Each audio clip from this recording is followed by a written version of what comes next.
Inilah breaking news berita 1 News Channel, saya Rudi Andanu.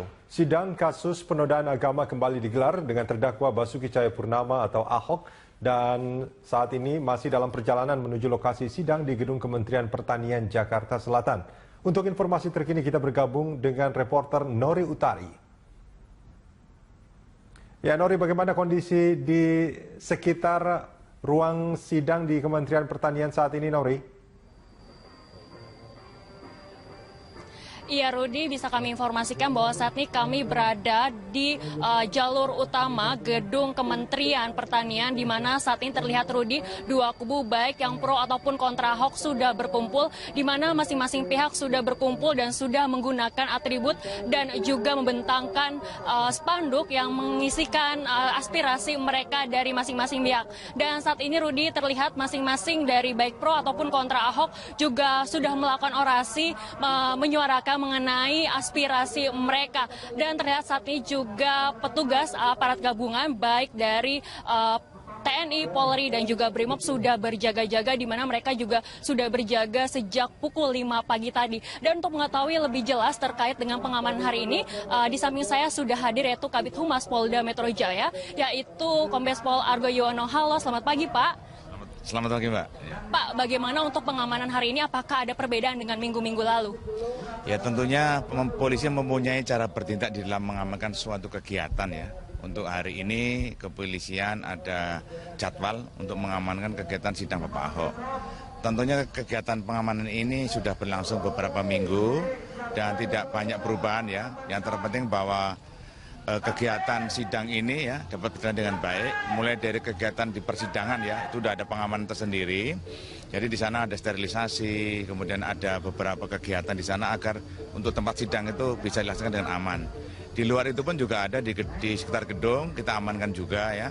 Di sana jangan sampai ada beberapa kegangguan yang masuk ke tempat persidangan. Kemudian juga di luar daripada kementerian pun juga ada yang kita lakukan. Karena di sini ada dua kubu ya, dua kubu yang pro dan kontra ya. Di sini ada space antara kedua belah pihak ini. Dengan harapan bahwa kubu yang pro dan kontra ini tidak akan bertemu. Kemudian juga tidak akan mendengar ya orasi mereka masing-masing. Dan ada nanti barier di samping-samping itu ada barier dan ada anggota di sana. Dengan harapan bahwa nanti anggota pun bisa komunikasi dengan para penyampai aspirasi ini. Kemudian juga sama dengan yang pro dan kontra. Jadi ada saling komunikasi antara petugas dengan itu sehingga dapat kita komunikasikan dapat aman perjalanan ini. Pak, ini kan sudah ada sejumlah aparat keamanan diturunkan Pak. Apakah Polwan yang berjilbab juga sudah diturunkan atau hari ini masih tidak diturunkan di lapangan Pak? Kita melihat situasional, tapi kita siapkan semuanya ya, kita siapkan itu adalah cara bertindak aparat kepolisian dalam menghadapi unjuk rasa itu. Total aparat keamanan diturunkan untuk hari ini ada berapa sih Pak? Ada nanti bisa naik dan turun ya untuk jumlahnya ya. Dan yang terpenting bahwa semua anggota sudah inset atau masuk ke lokasi masing-masing dan semuanya ini adalah untuk pengendalian agar berjalan dengan aman kegiatan unjuk rasa ini, kegiatan sidang ini. Oke Pak, ini kan persidangan sebentar lagi akan dimulai Pak. Kira-kira apakah ada tindakan preventif yang dilakukan oleh pihak kepolisian agar nanti massa tidak masuk ke dalam gedung Kementerian Pertanian ini Pak? Jadi kita sudah komunikasikan ya beberapa kedua belah kubu dan dari panitera dari pengadilan sudah kita komunikasikan ada beberapa personil atau dari kubu yang pro dan kontra itu bisa masuk dalam ruang persidangan. Ini sudah ada, ID card-nya sudah ada, sudah kita buat sehingga semuanya bisa dapat masuk dengan sama-sama jumlahnya ya sehingga bisa adil di dalam pelaksanaan mendengarkan sidang itu. Nah, untuk arus lalu lintas sendiri Pak, apakah ada pengalihan Pak? Tentu ya, karena di depan kementerian ini sudah kita tutup semua sejak tadi pagi ya, kita tutup. Masyarakat diharapkan untuk yang melaksanakan aktivitas yang melewati depan Kementerian Pertanian untuk mengalihkan jalurnya. Yang terpenting bahwa untuk berangkat lebih awal, tentunya pasti nanti akan padat merayap itu. Pak, untuk jalan RM Harsono ini kapan lagi Pak bisa dibuka untuk umum Pak? Nanti kita melihat seandainya nanti sudah selesai persidangan dan kemudian sudah kita lihat, kita evaluasi bisa dibuka, nanti kita buka segera ya. Ini kan tadi kan diketahui ada sekitar 3 ring Pak yang dilakukan oleh pihak kepolisian. Apakah ada penambahan ring lagi Pak untuk pengawasan Pak? Nah, untuk sementara cukup ya. Dan yang terpenting bahwa dengan harapan bahwa pelaksanaan dapat dilaksanakan dengan aman itu. Apa himbauan dari Bapak untuk dua kubu baik yang pro ataupun juga kontra Ahok ini, Pak? Ya tentunya masing-masing kubu ini ya untuk melakukan aspirasinya, melakukan orasinya ini dengan santun, ya, dengan etika, jangan sampai ada provokasi, jangan sampai ada hasutan-hasutan yang ada di situ. Kemudian bawa alat-alat peraga yang sepantasnya yang untuk dibawa ya, jangan terlarang dibawa ya, seperti itu. Terima kasih Pak atas waktunya. Ya Rudi, saat ini juga terlihat bahwa dua kubu sudah memenuhi tempatnya masing-masing dan terlihat juga pihak kepolisian juga sudah menyiapkan berbagai alat yang digunakan mulai dari barakuda, water cannon juga sudah disediakan. Walaupun memang tidak digunakan namun mereka tetap berjaga-jaga di sekitar sini. Rudi. Ya, Nuri, terkait sidang perkara penodaan agama ini, apakah terdakwa Basuki Cahayapurnama sudah hadir? Iya Rudi, informasi yang kami terima bahwa saat ini terdakwa Basuki Cahayapurnama atau Ahok sudah hadir, di mana ia didampingi oleh kuasa hukumnya dan juga beberapa pendukungnya, dan saat ini juga terlihat sejumlah pendukung Ahok yang mendapatkan ID card juga sudah masuk ke ruang persidangan dan sebentar lagi juga persidangan akan dimulai. Rudi. Nuri, saya mengkonfirmasi sekali lagi, sidang berjalan tertutup ya? Artinya hanya boleh beberapa orang saja yang datang, sementara wartawan, kameramen itu tidak dipersilahkan untuk mengambil gambar selama sidang. Iya Rudi, maaf kami tidak begitu bisa mendengar suara Anda, tapi bisa kami informasikan Rudi bahwa situasi baik di luar gedung Kementerian Pertanian ataupun juga di dalam ruang sidang Ahok yang sebentar lagi akan berjalan. Saat ini semuanya berjalan kondusif dan informasi yang kami terima bahwa sebagian wartawan baik cetak maupun juga elektronik bisa masuk ke dalam untuk mengambil gambar dan juga menyaksikan sidang berlangsung. Namun untuk penyaksian sidang ini akan dipindah ataupun dibedakan ruangannya, jadi tidak masuk ke ruang langsung sidang, namun ada ruangan lain yang saling berhubungan langsung. Jadi bisa kami pastikan bahwa sejumlah media bisa mengambil gambar baik pelaksanaan ataupun juga saat Ahok tiba di ruang persidangan. Rudi. Jam berapa rencananya sidang akan dimulai, Nori? Ya Rudi, bahwa rencananya sidang akan dimulai yaitu tepat pada pukul 9 pagi waktu Indonesia Barat seperti sidang-sidang sebelumnya, dan belum diketahui Rudi nanti sampai kapan sidang ini akan berlangsung. Namun jika kita melihat pada sidang minggu lalu memang penyelesaian sidang ini jauh lebih awal penyelesaiannya, yaitu hanya sampai pukul 12:30 waktu Indonesia Barat. Rudi. Terima kasih Neri Utari yang melaporkan langsung dari Kementerian Pertanian, tempat sidang perkara penodaan agama akan dilaksanakan.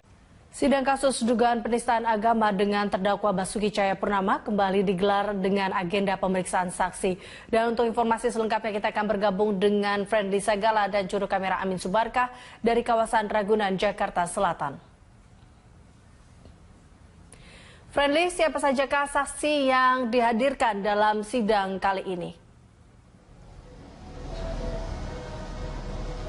Sidang lanjutan kasus dugaan penistaan agama yang melibatkan nama Basuki Cahayapurnama hari ini akan menghadirkan 5 orang saksi, di mana dari 5 orang saksi tersebut akan menghadirkan 2 saksi fakta dan juga 3 saksi dari jaksa penuntut umum. Saksi fakta ini yang dimaksud adalah saksi yang melihat langsung kejadian dan berada di tempat kejadian perkara saat Ahok menyampaikan pidatonya di Kepulauan Seribu pada tanggal 27 September 2016, di mana kami mencatat ada 2 orang di sini atas nama Yuli Hardi yang merupakan lurah Pulau Panggang di Kepulauan Seribu, dan yang kedua atas nama Nurholis Majid, pegawai tidak tetap Pemprov DKI Jakarta yang telah bekerja di Pemprov DKI pada April 2009 sebagai kameramen ataupun juru kamera yang pada saat kejadian perkara Nurholis ini sedang melakukan tugasnya untuk merekam penyampaian pidato dari Basuki Cahayapurnama di Kepulauan Seribu kemarin. Dan apabila ditarik kesimpulan, maka kedua orang ini dinyatakan sebagai orang yang masih bekerja di dalam lingkup Pemprov DKI Jakarta, dan akan menarik nanti kita menyimak apa yang akan disampaikan dalam saksi di muka sidang karena kita tahu apakah ini akan memberatkan atau juga meringankan Ahok yang notabene merupakan atasan mereka dalam lingkup Pemprov DKI Jakarta. Sementara itu 3 saksi yang lain yang di atas nama jaksa penuntut umum ini menghadirkan nama Ibnu Baskoro, merupakan pendiri DKM Darussalam Kota Wisata Cibubur. Kemudian ada Muhammad Asroi Saputra dan juga Iman Sudirman. Ketiganya ini sebenarnya sudah direncanakan hadir ataupun diagendakan hadir pada persidangan sebelumnya, itu pada sidang ke-6. Namun karena alasan mereka sedang berada di luar kota, terpaksa harus dibatalkan dan dilanjutkan pada hari ini. Dan berdasarkan informasi ataupun informasi yang kami himpun bahwa Tri Mulia D. Suryadi, penasihat hukum terdakwa Basuki Cahayapurnama ini mengatakan bila ketiganya nanti juga tidak hadir dalam persidangan hari ini, maka akan dilakukan penjemputan paksa kepada ketiganya agar nanti pada persidangan selanjutnya memberikan keterangan yang diminta oleh majelis hakim. Dan rencananya apabila sesuai urutan, maka nanti ketiga orang saksi tersebut akan terlebih dahulu memberikan keterangannya, lalu kemudian dilanjutkan dengan 2 saksi fakta yang telah disiapkan. Eliza. Friendly, lalu bagaimana dengan pengamanan di sekitar ruangan sidang saat ini? Hingga saat ini kami belum melihat adanya tanda-tanda pengamanan yang ketat yang dilakukan oleh kepolisian. Pada intinya dan masih sama pada persidangan-persidangan sebelumnya, di mana jika disebutkan ada sekitar 2.500 lebih personil yang mengamankan jalannya persidangan hari ini, maka juga kami di sini melihat hampir sama dengan persidangan sebelumnya, di mana kami melihat tadi melihat apel pagi yang dilakukan oleh personil gabungan, yaitu dari Polda Metro Jaya, Kapolres Jakarta Selatan, ada juga tadi Brimob dan juga TNI, di mana mereka dihimbau untuk mengutamakan keselamatan dan kenyamanan masyarakat yang menghadiri sidang hari ini dan juga ikut menonton perjalanannya sidang. Mereka dilarang untuk memprovokasi dan juga terprovokasi dan mengutamakan keselamatan. Untuk pengamanan hari ini memang kepolisian menyepakati ada 4 ring pengamanan, di mana 1 ring pengamanan akan ditempatkan di dalam ruang persidangan, kemudian 1 ring lagi akan ditempatkan di pelataran gedung kementerian di tempat saya berdiri ini, kemudian sisanya akan disebar di luar gedung kementerian khususnya untuk menjaga para massa yang saat ini sedang melakukan demo. Dan kondisi di dalam ruang gedung Kementan sendiri, tempat dilaksanakannya sidang, ini juga telah disiapkan 40 kursi untuk masing-masing pro dan juga kontra untuk mengikuti jalannya persidangan, dan juga dilengkapi oleh polisi agar nanti tidak terjadi bentrokan yang ada di dalam. Dan saat ini gerbang utama yang menjadi akses masuk ke gedung Kementerian Pertanian ini sudah ditutup. Semuanya nanti akses masuk akan dialihkan melalui pintu utara gedung Kementerian Pertanian Ragunan Jakarta Selatan ini. Sementara demikian, Eliza. Baik, terima kasih Friendly Sagala untuk informasinya. Demikian pemirsa laporan Friendly Sagala dan juru kamera Amin Subarkah dari kawasan Ragunan, Jakarta Selatan.